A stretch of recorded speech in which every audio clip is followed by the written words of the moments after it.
What is going on, college sports fans? Welcome back to another video. Today we're going to be recapping the Elite Eight of this year's March Madness, and it looks like we have a Blue Blood Final Four coming up this weekend.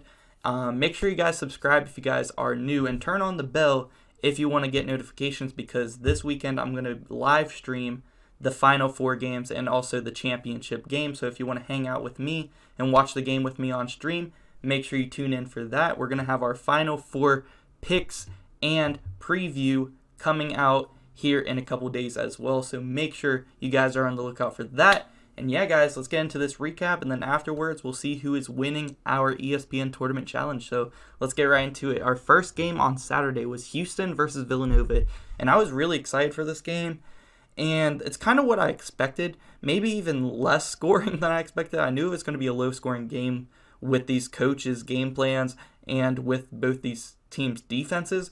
But man, it was even lower than I expected. Not even 100 points total between the two teams combined, as Villanova ended up winning 50-44. And Houston in this game, they were just unable to shoot the three-point ball all game long. I think they only made one three-pointer the entire game. It was just a really bad shooting night for Houston.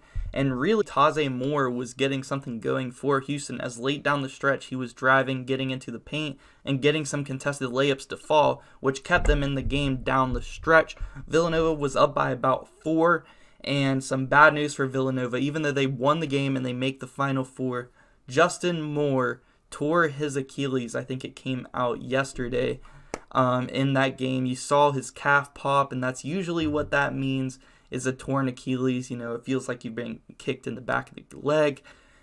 Just not good. Justin Moore is a huge part of that team, and I hope for him a speedy recovery. I mean, of course, he's not going to get to play in the Final Four games, but I hope that he recovers nicely and it gets healthy really quick. So, yeah, guys, and down the stretch, Taze Moore, they get it to him again, misses a contested layup. It rolls around the rim, and then Villanova rebounds the ball. They're already up 4.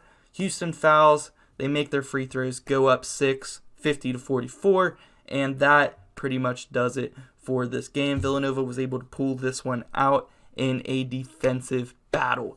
And then, also I should mention, actually, Jermaine Samuels had himself a good game for Villanova. He is going to be key against Kansas. Him and Gillespie are going to have to step up big time without Justin Moore. But then we get to Arkansas and Duke, and man, it just felt like Arkansas was giving up layup after layup after layup. They could not guard the paint in this game. I don't even know how many points Duke scored in the paint, but I know they didn't score that many three-pointers, and they put up 78. So I would say at least over 50 points, and I'm not even exaggerating. I'll have to look it up, of Duke's points came in the paint, which is just ridiculous, man.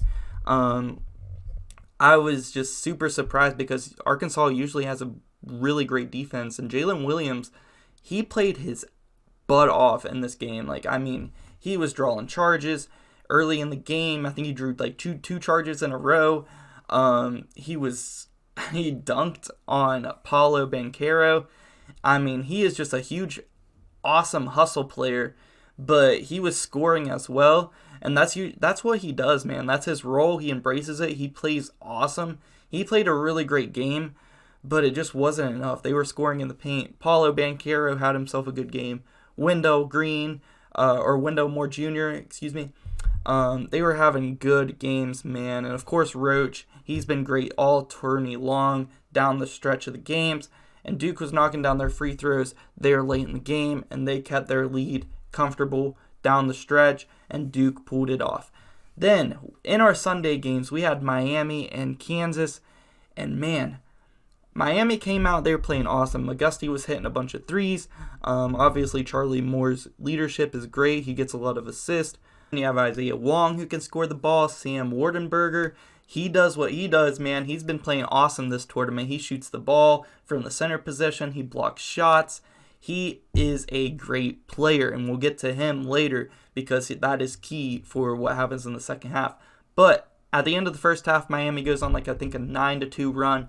They take the lead by about 5 or so at halftime. But then out of the break, Kansas plays one of like the best halves of basketball I've seen all year in all of college basketball. If they're playing at this level, they are going to be tough to beat in the Final Four game and also in the championship game. So we'll see, man. But they came out of this half and they were just on fire. I mean, Christian Brown was going crazy. Everyone, man. Remy Martin, who has been huge. He's been Kansas's leading scorer for the tournament off the bench. He's been playing awesome. Of course, Ochai Agbaji. Whenever Kansas gets going, he's almost unstoppable. And then McCormick, he seems like he's been stepping up for Kansas this tournament. So if McCormick and Remy Martin can keep playing at the level they are, Kansas is going to be very tough to beat in these last two games, and they might win the championship because they outscored Miami like 45-15 in the second half, and that is just crazy. They were playing outstanding defense. I cannot stress that enough because I love giving props to the defense. In the second half, Kansas was playing amazing defense. Like I said, they only gave up like 15 points the entire second half. So huge props to Kansas. They are going to be tough to beat. Then we had St. Peter's versus North Carolina. 8 or 15 seed was going to make the Final Four. It was kind of a disappointing game. I mean, North Carolina got out in front very, very early. I mean, Armando Bacot had himself an amazing game. I think he had almost 20 rebounds and 20 points along with that as well. Brady Manick was a problem for St. Peter's. He can shoot the three ball from the power forward position, and that really stretches it out so Armando Bacot can go to work. And Brady Manick was hitting his threes early. So those two, that duo right there really caused troubles for St. Peter's.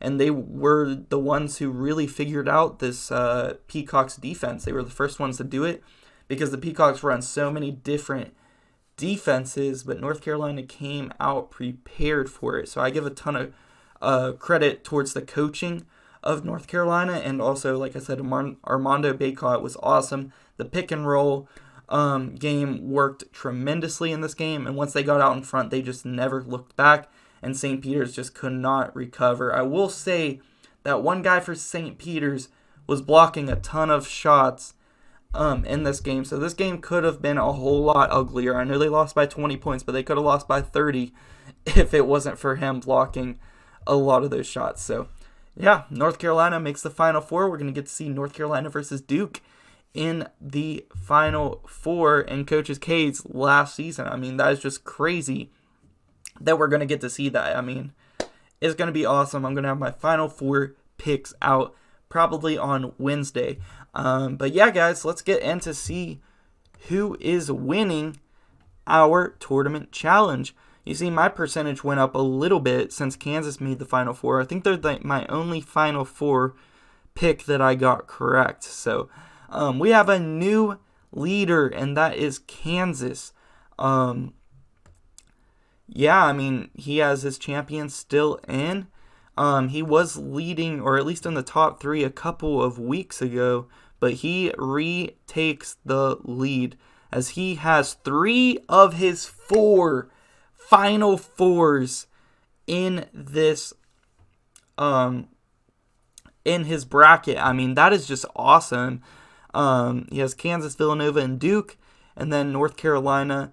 He had Kentucky pulling that one out, but he did have, he had North Carolina losing early, but still, 3 out of 4, his champion's still in, and both of his championship game teams are still in as well, so that is very impressive by Kansas. He might run away with this one in the end, because it looks like he is going to be very tough to beat.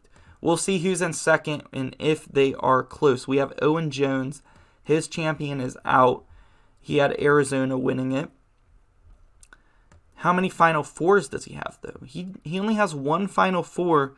I don't think he's going to be able to catch Kansas. Who is in third? Because Villanova is their champion. It is MJ6.